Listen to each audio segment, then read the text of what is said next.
Imagine if you could completely transform a negative situation into something that inspires, heals, and ennobles.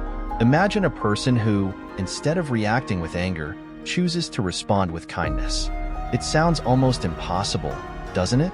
But what if I told you that there is an ancient teaching that carries exactly this message? A powerful teaching, passed down from generation to generation, that shows us how to overcome evil with good. This teaching is not just about forgiveness. It's about transformation. It invites us to break the cycle of violence, revenge, and resentment. It's an invitation to become something more, something better, something that doesn't let itself be shaped by the negative actions we receive, but instead chooses to consciously spread compassion and peace. This idea, seemingly simple, has already transformed empires, won over kings, and shaped destinies. Today, we'll see how it was put into practice in the story of two powerful kings, Brahmadatta and Mallika. But first, a promise. If you stay until the end, you'll understand how this philosophy changed the destiny of these kings, and perhaps, just perhaps, you'll see how this teaching could also transform your own life.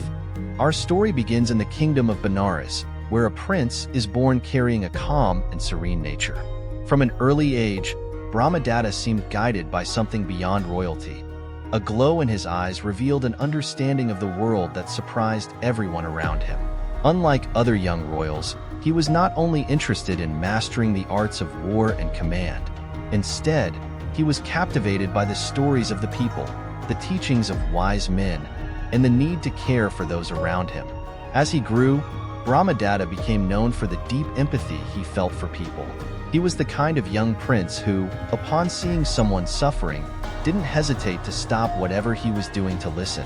His heart was set on serving, and his kind nature made even the most skeptical bow before him, moved by his purity and humility.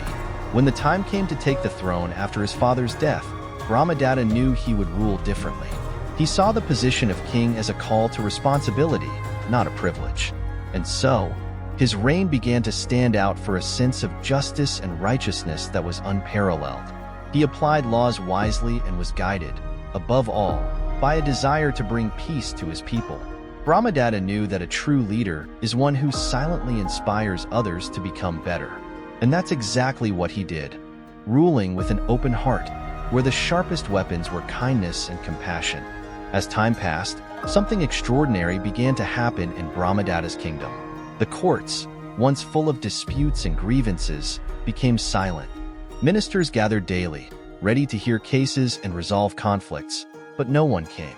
The corridors of the court, which once echoed with discussions and concerns, were now enveloped in an almost surreal silence. The people of Benares couldn't stop talking about this phenomenon. It was as if, by some magical way, disputes had disappeared. Inspired by Brahmadatta's leadership, people began to resolve their differences through dialogue and understanding. Where once there had been fights and intrigues, peaceful agreements, based on empathy and harmony, now took place. But this unusual peace unsettled Brahmadatta himself. While the people celebrated, he wondered if something was wrong. Is this tranquility genuine? Could there be something I'm ignoring? The king asked himself. As someone committed to truth, he couldn't accept that peace was only an appearance.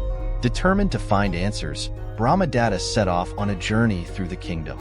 His heart longed to understand whether he was truly ruling in the most just and honest way, or if there was something in his leadership that he, as king, still needed to correct. Determined to understand more deeply what his reign meant to the people, Brahmadatta decided to investigate. First, he began in his own palace. He talked to counselors, ministers, servants, and even his closest family, asking almost casually if they saw any flaw in his way of ruling. But the response was always the same. "Your Majesty, you are just, kind, flawless." Brahmadatta felt that something was missing from that response. Realizing that the reverent fear of those close to him might be preventing true sincerity, he decided to go further. Disguised as an ordinary man, he began walking through the city streets, talking to merchants, farmers, and families.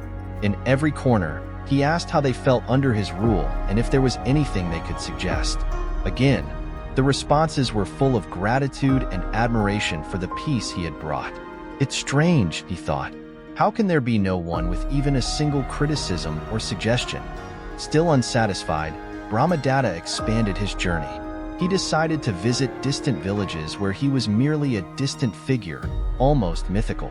Accompanied only by his loyal charioteer, he spent days conversing with the most humble of people. But again, he found only respect and words of praise. He began to doubt himself. Am I really doing everything right? Or am I so distant from reality that I can't even see my own flaws? Despite all the positive responses, Brahmadatta knew that this search was still not complete.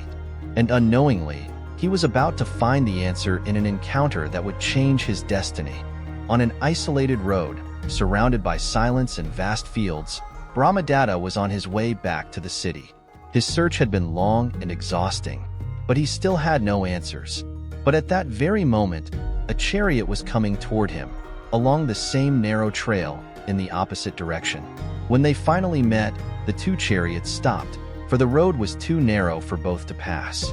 In front of him was King Mallika, from the neighboring kingdom of Kosala. Interestingly, Mallika was also on a journey of self-discovery. He was a just king, but was also determined to understand his role and discover if his people saw any flaws in his leadership. There they were, two noble and powerful kings, each carrying a deep desire for self-knowledge. The two charioteers began to argue over who should give way. "Move aside so King Mallika can pass," ordered Kosala's charioteer. "King Brahmadatta has the right to go first," replied the charioteer from Benares. They both argued about the importance of their kings, and since neither could surpass the other in power, wealth, or position, the impasse continued. Then Brahmadatta's charioteer suggested a final measure, to compare the virtue of each king. "How does your king respond to those who wrong him?" he asked Mallika's charioteer. "Our king repays good with good and evil with evil. He tolerates no injustices." Upon hearing this, Brahmadatta's charioteer smiled and replied, "Our king believes in something deeper. He responds to evil with good and believes that compassion is the only way to break the cycle of hatred." These words left Mallika silent. He felt touched by a philosophy he had never considered. Mallika remained motionless for a moment. Something inside him had changed with those words. He, who had always believed that justice meant punishing evil, began to question his own beliefs. He looked at Brahmadatta with admiration and respect, and, in a gesture of humility, he stepped out of his chariot. With a meaningful look, he ordered his chariot to give way. On his return to his kingdom, Mallika couldn't stop thinking about what he had learned. He reflected on the possibility of applying this philosophy in his own rule. Could he rule with compassion, even in the face of enemies and conflicts? He decided that he would try.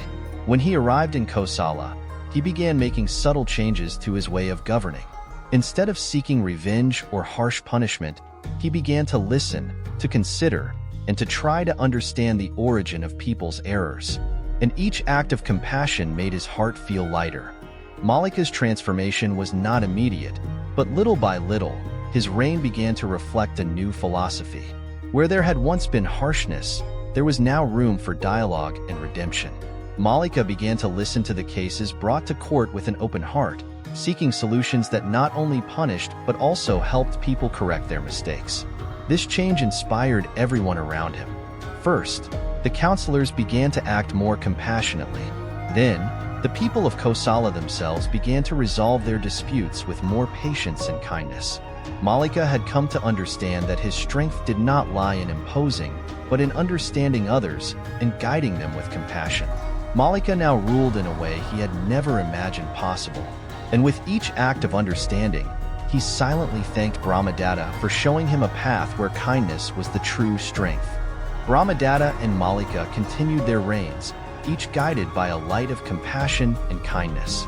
Their kingdoms prospered, and the people were inspired by their kings to live with more respect and peace.